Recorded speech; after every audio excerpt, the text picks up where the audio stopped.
This is Channel 25 WVTT Olean. Now, from the Twin Tiers' biggest broadcast news operation, this is the 6 o'clock report with Jeff Andrulonis and Alexa Olson. Listen on News Radio 96.7 WVTT or watch on News Channel 25 WVTT television. WVTT proudly presents the 6 o'clock report.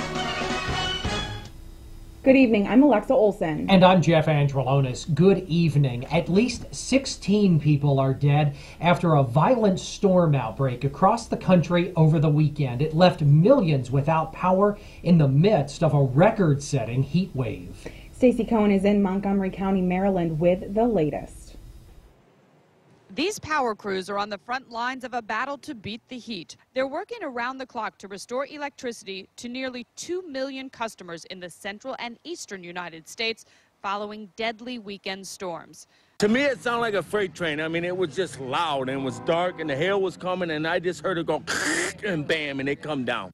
The fierce weather was fueled in part by an historic heat wave. More than 1,900 temperature records were broken or tied in the past week across the U.S.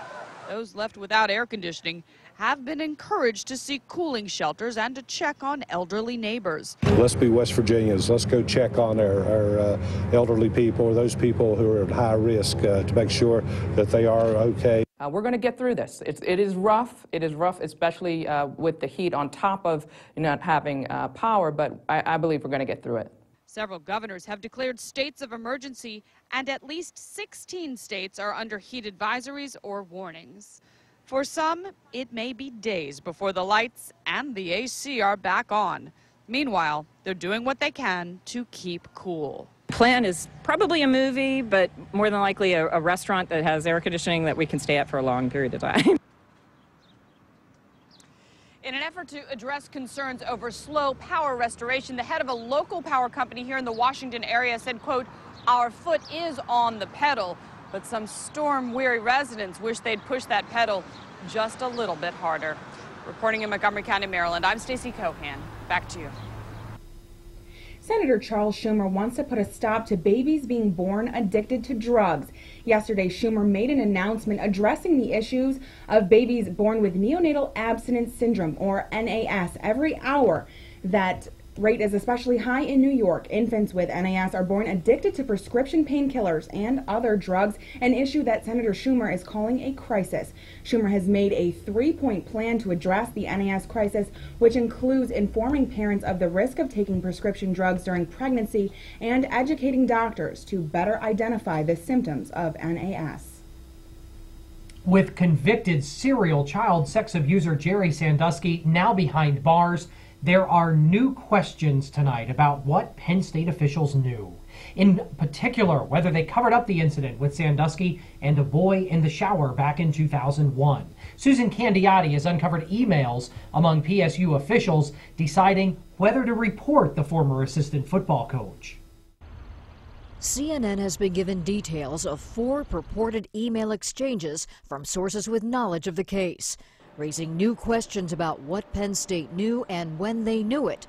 The emails are between Penn State President Graham Spanier, Vice President Gary Schultz, and Athletic Director Tim Curley, discussing the now infamous 2001 shower incident where grad assistant Mike McQuarrie said he saw Sandusky sexually assaulting a young boy. The first email is dated February 26, 2001. That's 16 days after McQuarrie reports to his boss, Coach Joe Paterno, about what he's seen in the shower. Paterno testified, quote, "It was a sexual nature." By now, McQuarrie testified he's told Athletic Director Curley and VP Schultz about exactly what he saw, a boy with his hands up against a wall with Sandusky behind him. The alleged emails don't mention Sandusky by name, instead calling him the subject and person.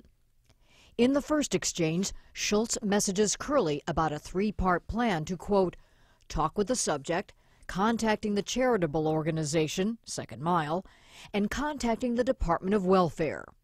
That's an agency required by law to investigate suspected abuse. Yet the next night, Curley indicates a change of heart. He allegedly sends an email to Penn State's President Spanier and refers to a discussion they had 2 days earlier about Sandusky. Curley says he wants to talk things over with Sandusky and work with him before deciding whether to contact child welfare. He also refers to Coach Paterno. Did something he said change Curley's mind? Quote, "After giving it more thought and talking it over with Joe yesterday, I am uncomfortable with what we agreed were the next steps. I am having trouble with going to everyone but the person involved. I would be more comfortable meeting with the person and tell him about the information we received and tell him we are aware of the first situation." The first situation he's referring to is a separate shower incident Sandusky had with a boy in 1998. Sandusky was not charged at the time. He was convicted of both incidents at trial. Curley plans to tell Sandusky, quote, "We feel there is a problem and offer professional help, and at some point soon inform his organization, Sandusky's Second Mile, and, quote, maybe the other one." According to a source with knowledge of the emails, he's referring to child welfare. If Sandusky is, quote, cooperative, Curley writes, quote, "we would work with him. If not, we do not have a choice and will inform the two groups." 2 hours later, Penn State's president purportedly responds and agrees with the approach. Quote, "I am supportive," Spanier writes, and adds this: "The only downside for us is if the message isn't heard and acted upon, and we then become vulnerable for not having reported it. But that can be assessed down the road." Spanier calls the plan humane and a reasonable way to proceed.